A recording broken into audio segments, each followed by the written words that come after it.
Welcome back to the FAST lecture series. We talked about homeostasis in class, and you'll recall this is an organism's ability to maintain steady internal conditions when external conditions change. But how does an organism know when it needs to regulate itself? We're going to talk about feedback, specifically negative feedback, and how it plays a role in homeostasis. So we'll start with negative feedback. It's a response to a stimulus that keeps levels normal. In other words, this is a response cycle. Sorry for the spelling issue.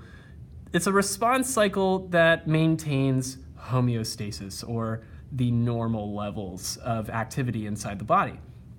A classic example of a negative feedback loop is how animals, specifically endotherms, which are animals that control their internal temperatures, respond to changes in temperature.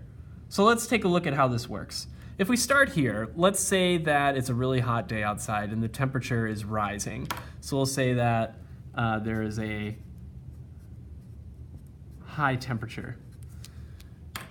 That is going to act as what we would call a stimulus. So in order to start a negative feedback loop, an organism needs some kind of a stimulus. It's a stimulus is an event that provokes a specific reaction. It's a stimulus. So in this case, the stimulus is an increase in internal body temperature. An increase in body temperature is the stimulus. Now, this is going to get picked up by something called a receptor. And these receptors are going to be located all over the place. This could be a nerve ending most of the time, so I'll make a note that this is usually going to be some kind of a nerve ending, but sometimes it could be proteins. This is going to relay information. So this is picking up the stimulus. It's going to relay that information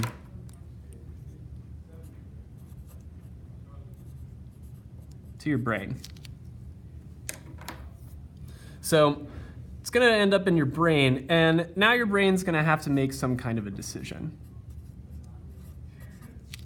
So your brain has to make a decision based on this information it's now received. So there was this stimulus, which was the increase in temperature, which was picked up by a nerve ending or a receptor. That was then sent to your brain, where it needs to make some kind of a decision on what to do. Once the brain knows what's up, it decides what to do, and it's going to send a signal. So we'll say this is a signal. And that's going to travel along neurons. All right, so this signal is going to be the essentially a code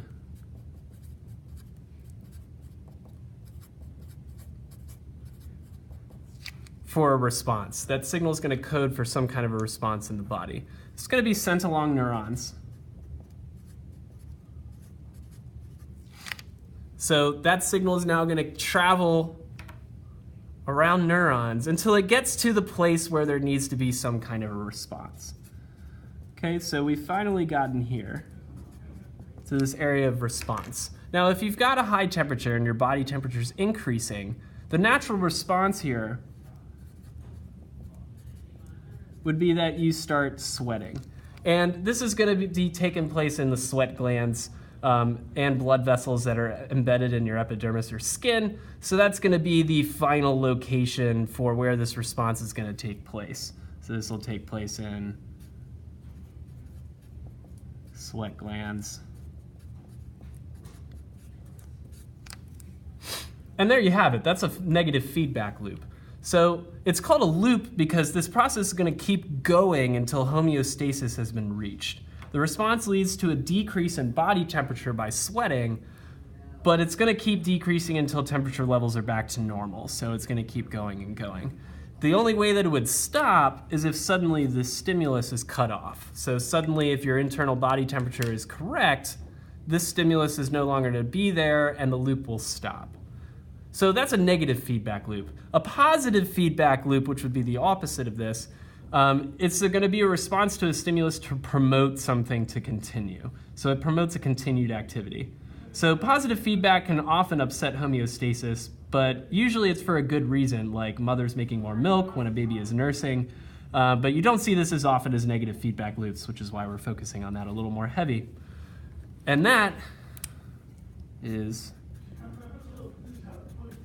the end.